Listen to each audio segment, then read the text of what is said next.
morning. My name is Kevin, and I'm one of the teachers downstairs in the K through 3 classroom. So I brought my kids' Bible with me, not just because I'm one of the teachers down there, but just to remind everybody, we use the same Bible down there. We have the same words. So I'll read from that. We're in the book of Daniel, chapter 3, verses 8 through 29, if you can stand with me for the reading of God's word. At this time, some astrologers came forward and denounced the Jews. They said to King Nebuchadnezzar, "May the king live forever. Your majesty has issued a decree that everyone who hears the sound of the horn, flute, zither, lyre, harp, pipe, and all kinds of music must fall down and worship the image of gold, and that whoever does not fall down and worship will be thrown into a blazing furnace. But there are some Jews whom you have set over the affairs of the province of Babylon, Shadrach, Meshach, and Abednego, who pay no attention to you, your majesty. They neither serve your gods nor worship the image of gold you have set up." Furious with rage, Nebuchadnezzar summoned Shadrach, Meshach, and Abednego. So these men were brought before the king, and Nebuchadnezzar said to them, "Is it true, Shadrach, Meshach, and Abednego, that you do not serve my gods or worship the image of gold I have set up? Now, when you hear the sound of the horn, flute, zither, lyre, harp, pipe, and all kinds of music, if you are ready to fall down and worship the image I made, very good. But if you do not worship it, you will be thrown immediately into a blazing furnace. Then what God will be able to rescue you from my hand?" Shadrach, Meshach, and Abednego replied to him, "King Nebuchadnezzar, we do not need to defend ourselves before you in this matter. If we are thrown into the blazing furnace, the God we serve is able to deliver us from it, and he will deliver us from your majesty's hand. But even if he does not, we want you to know, your majesty, that we will not serve your gods or worship the image of gold you have set up." Then Nebuchadnezzar was furious with Shadrach, Meshach, and Abednego, and his attitude toward them changed. He ordered the furnace heated 7 times hotter than usual and commanded some of the strongest soldiers in his army to tie up Shadrach, Meshach, and Abednego and throw them into the blazing furnace. So these men, wearing their robes, trousers, turbans, and other clothes, were bound and thrown into the blazing furnace. The king's command was so urgent and the furnace so hot that the flames of the fire killed the soldiers who took up Shadrach, Meshach, and Abednego, and these 3 men, firmly tied, fell into the blazing furnace. Then King Nebuchadnezzar leapt to his feet in amazement and asked his advisors, "Weren't there 3 men that we tied up and threw into the fire?" They replied, "Certainly, your majesty." He said, "Look, I see 4 men walking around in the fire, unbound and unharmed, and the 4th looks like a son of the gods." Nebuchadnezzar then approached the opening of the blazing furnace and shouted, "Shadrach, Meshach, and Abednego, servants of the Most High God, come out, come here." So Shadrach, Meshach, and Abednego came out of the fire, and the satraps, prefects, governors, and royal advisors crowded around them. They saw that the fire had not harmed their bodies, nor was a hair of their heads singed. Their robes were not scorched, and there was no smell of fire on them. Then Nebuchadnezzar said, "Praise be to the God of Shadrach, Meshach, and Abednego, who has sent his angel and rescued his servants. They trusted in him and defied the king's command and were willing to give up their lives rather than serve or worship any god except their own God. Therefore, I decree that the people of any nation or language who say anything against the God of Shadrach, Meshach, and Abednego be cut into pieces and their houses turned into piles of rubble, for no other God can save in this way." This is the word of the Lord. Please remain standing. Let's pray. God, thank you for today.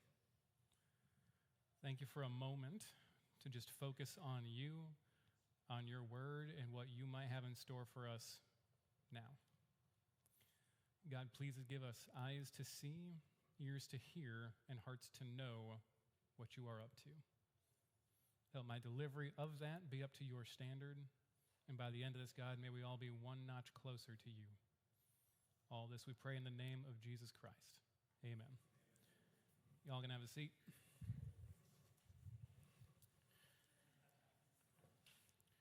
One of the things that I have appreciated a lot about how we're attacking the book of Daniel is that we're reading large swaths of it and engaging big chunks of the story, right? And so if you've been here for a couple of weeks, you've heard all of Daniel 1 read, you've heard Daniel 2 read, and now you just heard the vast majority of Daniel chapter 3 read for us. And so one of the things that happens is questions that you would have start actually getting their own answers at this point. Because one of the more like overlooked things about how to understand the Bible, like if you've got like a passage that's confusing you, or you're like, man, this bit here doesn't make sense, what's it doing here? Like one of the most underrated ways to solve that problem is just read the whole thing and then read what happened before and what happened after it. That will probably tell you what's going on. At this point in our series on Daniel, we've read 3 chapters worth of material, and we're starting to see some themes come together. We're starting to see how Daniel is going to progress through the rest of the story. Like, first of all, I am sure that everybody is over the whole getting their lives threatened thing. Like, that is constant. Like, Daniel 1 starts with a siege. Like, if you don't remember those lovely things from history, that's when an army surrounds a town and tries to starve them to death. Somehow, Daniel and company, like him and his friends, because they're smart, they make it through that, but then they get kidnapped and taken as captives to a country they've never been to. After that, they're like, okay, how do we figure out, like, what are we going to eat? Like, what are we doing with this? And they're like, let's try just veggies. And the guy who's like in charge of them is like, yeah, good thought, except for like, if this don't go well, they're going to kill me.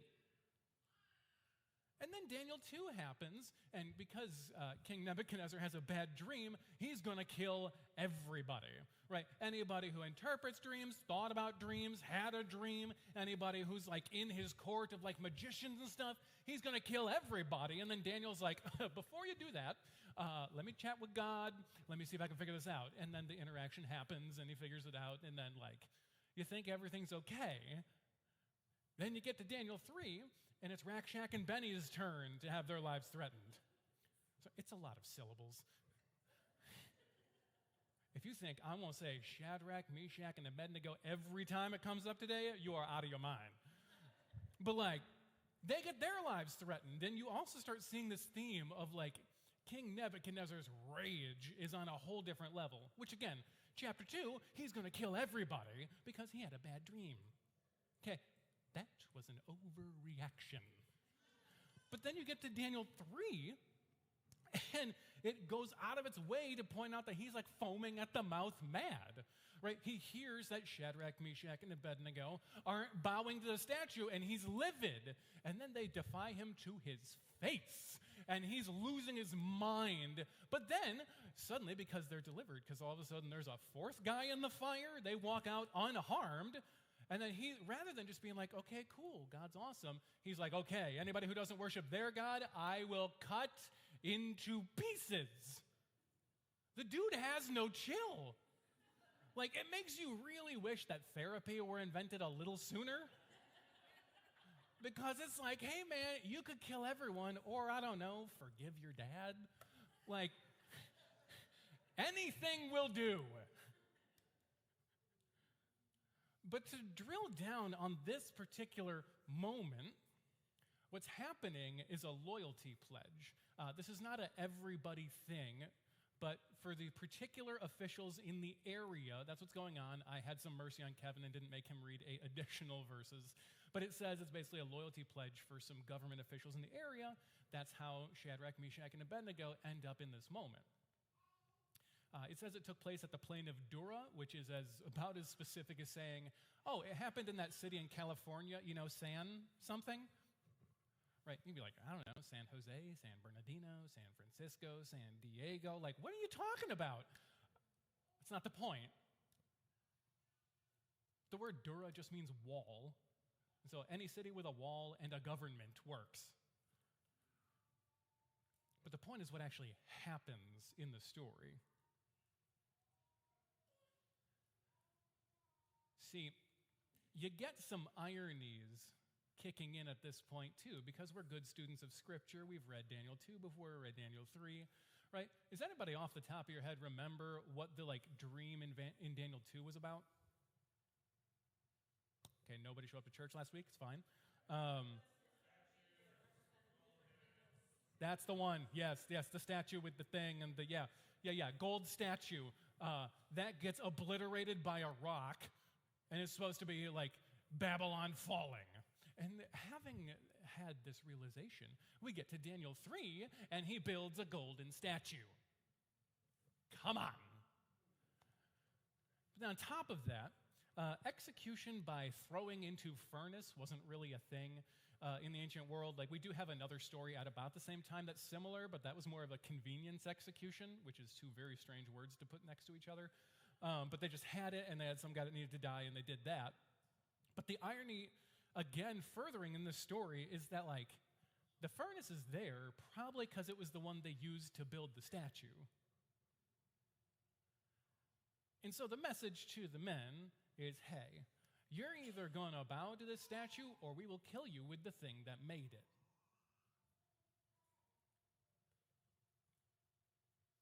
And as Nebuchadnezzar is threatening the three guys, the last line of his ultimate threat to them is, and what God can save from my hand? I have excellent news for you.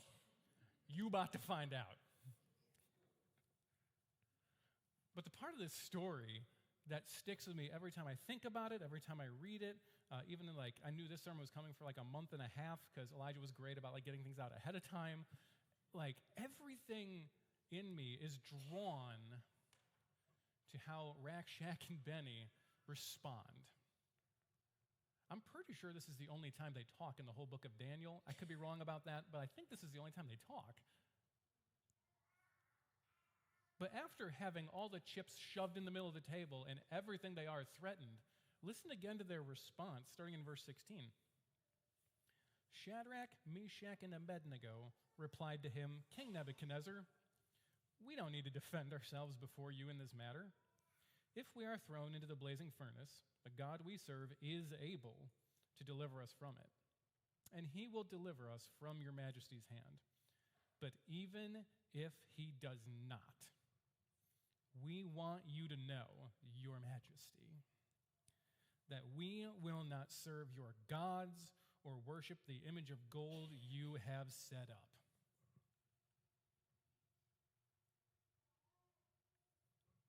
God can save us. But even if he doesn't, we are not compromising with you.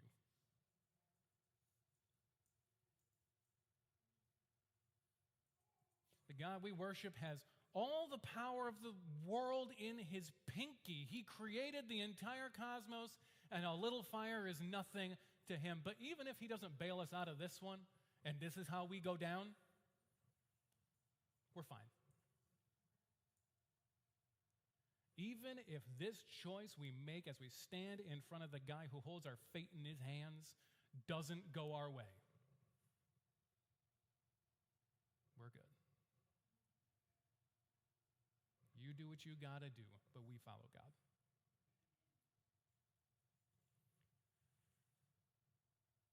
That even if style of faith.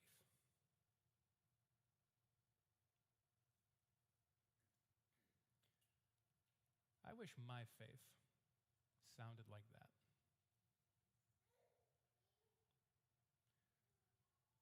There's been moments, key decisions got to be made, and got to make a choice, and the direction of life is going to shift, and there's been moments where it feels like I've gotten close to that, where my faith, it could be mistaken for being something that got printed like that.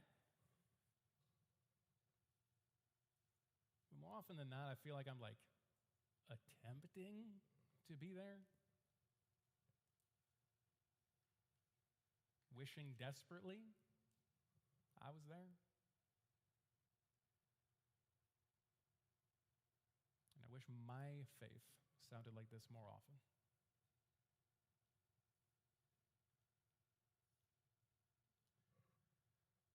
Because we gotta be honest, there's some real barriers to having even if faith. Right? And I feel like I know y'all pretty well. I've been around the church for a while, a few years. A lot of us have hung out. Some of us have even had meals together.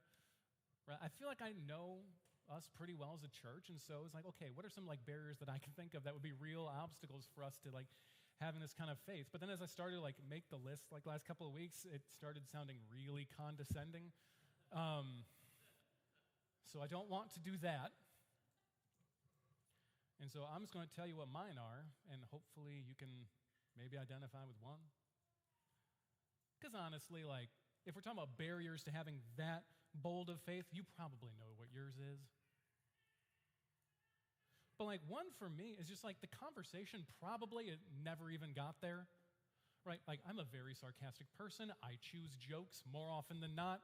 Like I'm a big believer, like life's depressing enough, laugh a little bit.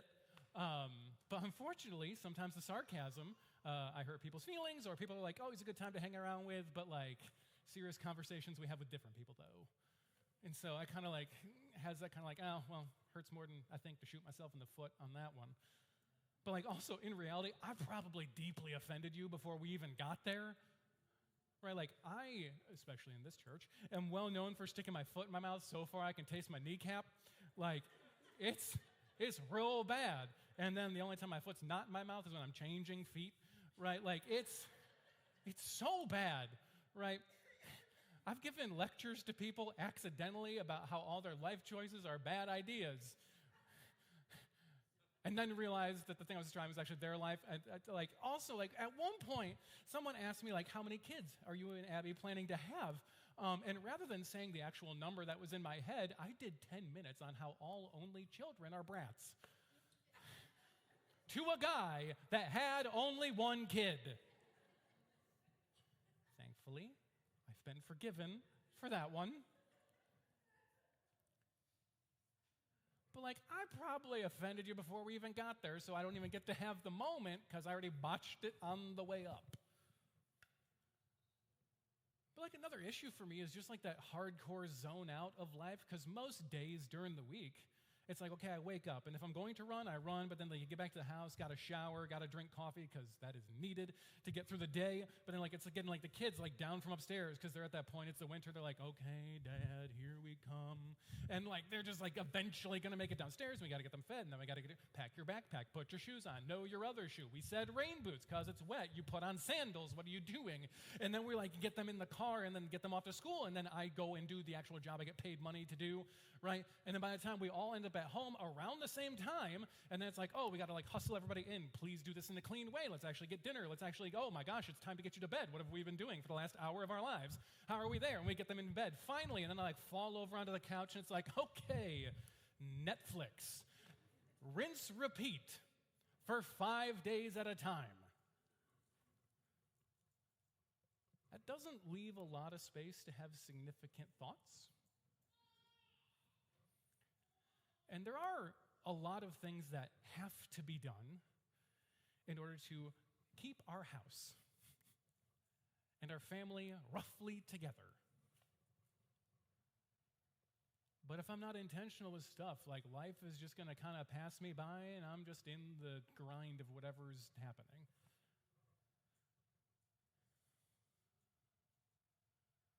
But the one I hate most about myself is that I care far too much what you think of what I believe. I feel the irony as I said that into a microphone. But like, it's even with nonsensical stuff too, that like it'll randomly blurt out. Like a couple of weeks ago, we had to have our truck towed because I'm given to understand brakes are a necessity to drive on the highway. And so we needed to like do that. And so we called the tow company, like, hey, can you come get the truck? You know, because the tow didn't get the brakes done.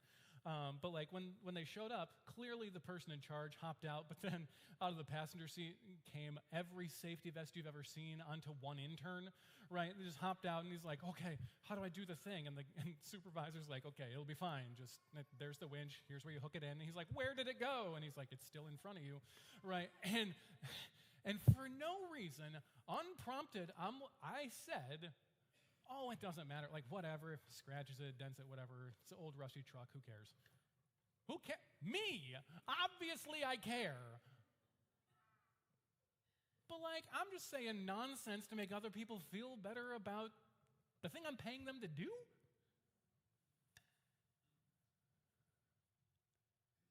But then, like, I can creep into the things that actually matter most. I'm like, okay, man, how do I soften this? Because, like, I believe in Jesus, and I really want to, like, be clear about that, but, like, I got to say this in a way where it feels decent to them, otherwise this ain't going to go well, and it gets stuck in my head.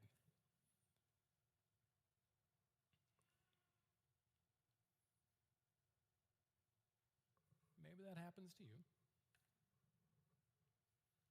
Maybe you've got your own thing.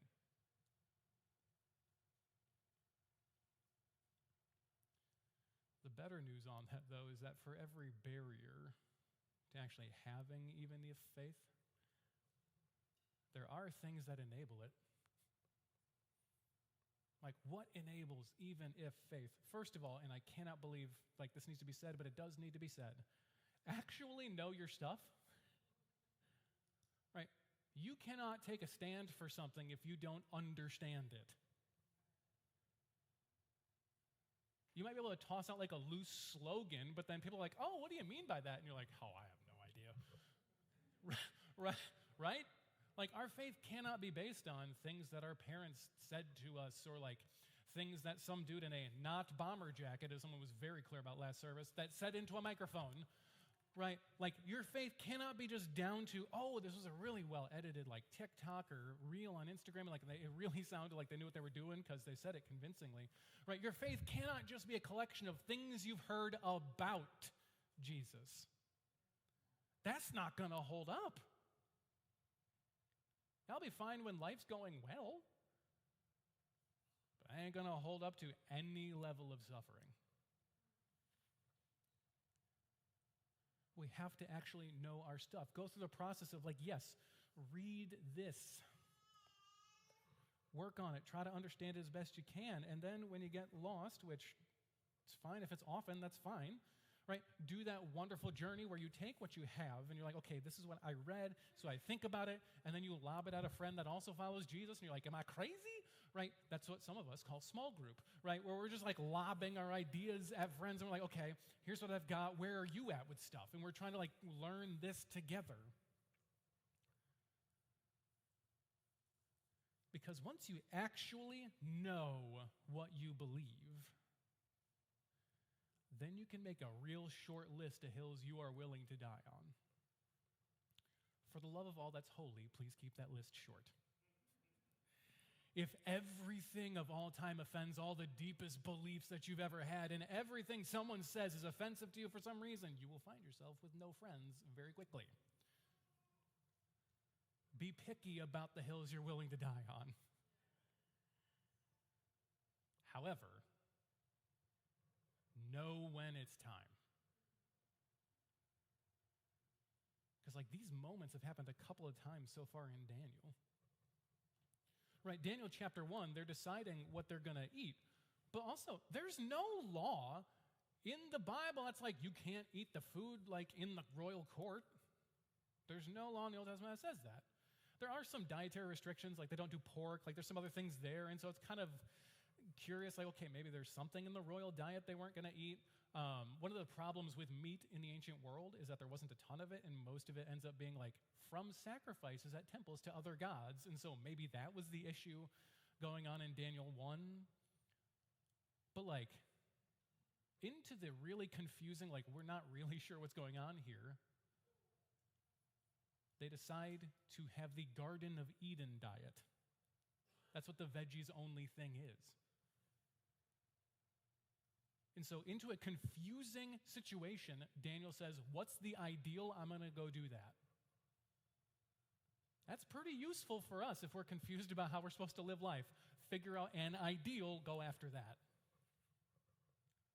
But then you get to Daniel 3, and it's the friends' turn to be on the chopping block. And there's, again, no law in the Old Testament that says you can't bow to the king. It's a very normal thing. This is an issue in the book of Esther, too, where Mordecai's like, yeah, I'll bow to the king, not to Haman, but I'll bow to the king. Of course, he's fighting with Haman, so that's the part where it doesn't go so well. But for Shadrach, Meshach, and Abednego, honoring the king's not the issue. But when honoring the king starts to look like we're going to violate the second commandment, that like we don't make idols or worship them, that is their line in the sand they will not cross.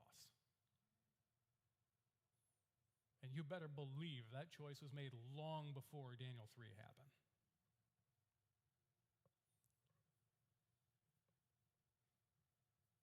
right after high school, I ended up working at a Christian campground. And one of the things that we had was a zip line, which super fun for summer camp. Everyone loves extreme things. Adrenaline in middle schoolers goes really well, hand in hand, awesome time.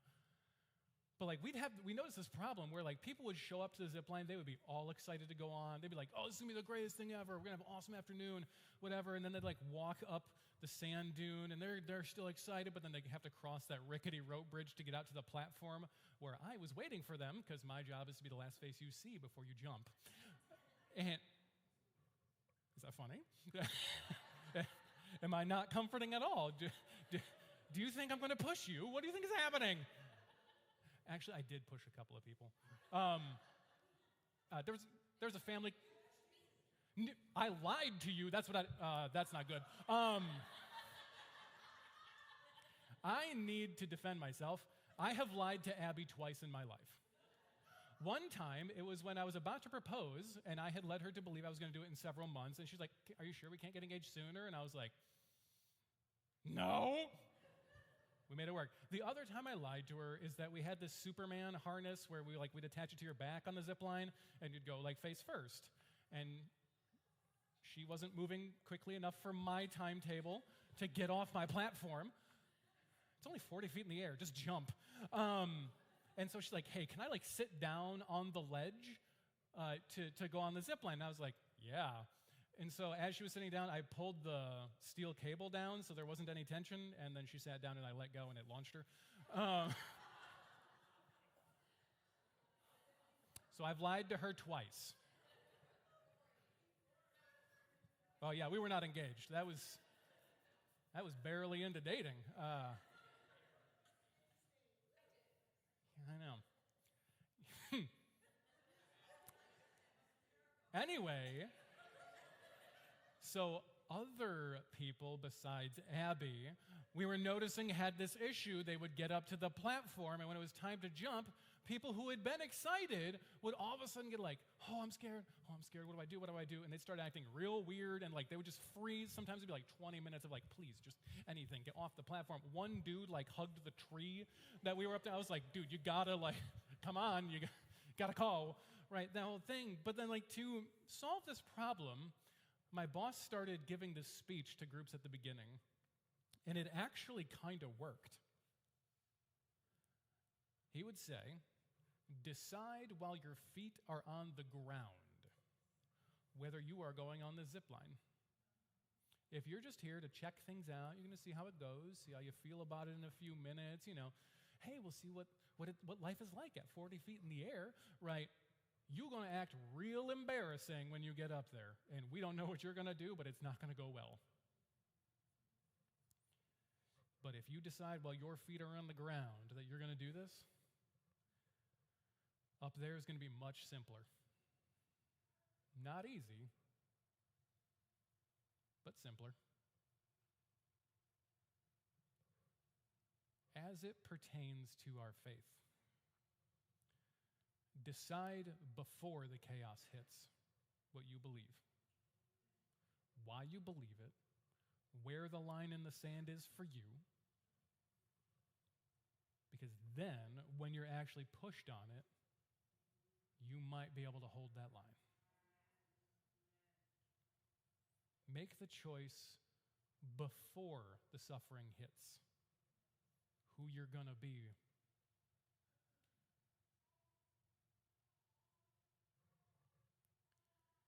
Because here's the reality.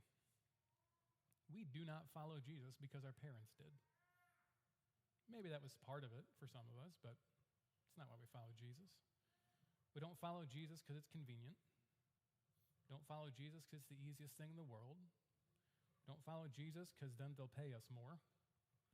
We don't follow Jesus because it's the fast track to a great career. We don't follow Jesus for any level of personal benefit. We don't follow Jesus because it's politically correct and you will get along with everybody. We don't follow Jesus because it's the way to the easy, good life. We follow Jesus because it's true. Anything that goes well beyond that is gravy. The fact that we get to experience salvation. Awesome. The fact that we get to have a fun community that we nickname the church. Awesome. The fact that we do actually get to belong somewhere. Awesome. But we follow Jesus because it's true. Convenient is not going to stand up when you are pushed on stuff. But truth can. See, my hope for myself and for all of us is that at some point we're going to get to the spot where we can say, like, even if blank, I still follow Jesus. And whatever you put in that blank, that sentence is still true. Even if I get fired, I still follow Jesus. Even if it costs me a friend, I still follow Jesus. Even if this is going to set me back like a decade on this thing I'm trying to accomplish with my life, I still follow Jesus. Even if it's hard and inconvenient and I don't even get it, I follow Jesus. Sometimes that question or that statement turns into a question in my head where I like,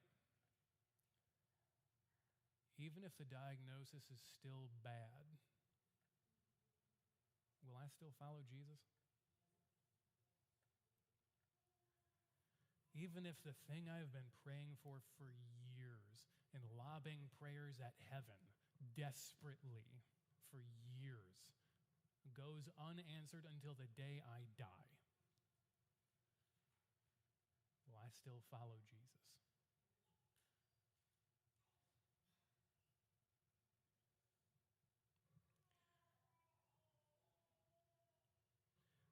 I don't know if y'all remember, I mean, it's something that we used to do for baptism. We used to give out these like shirts to people when they would go into the water. It was this plain black t-shirt, but on the chest it said, "I have decided."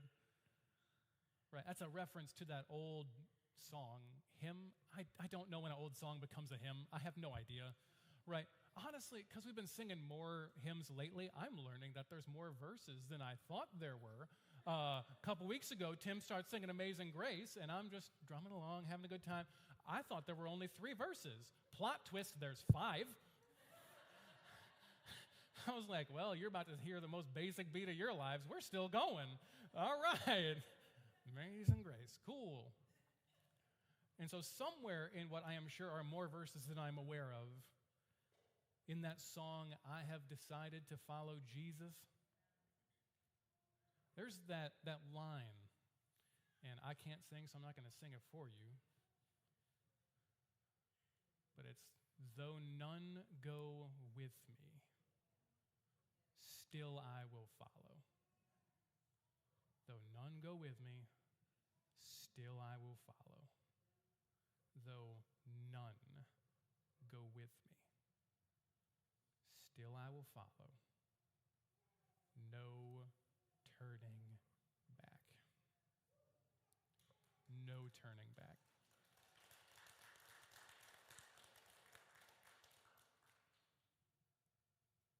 My prayer and hope for all of us, including myself, is that that'll be true.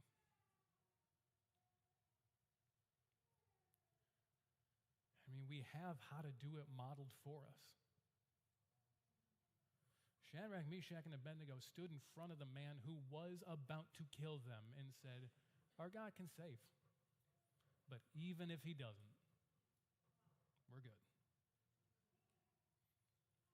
But also, it's Lent. We have the example of Jesus staring us in the face. Like, you remember that prayer in Gethsemane? He's like, God, if there is literally any other way to accomplish this, I'm taking option C. because there's not. Let's make it happen.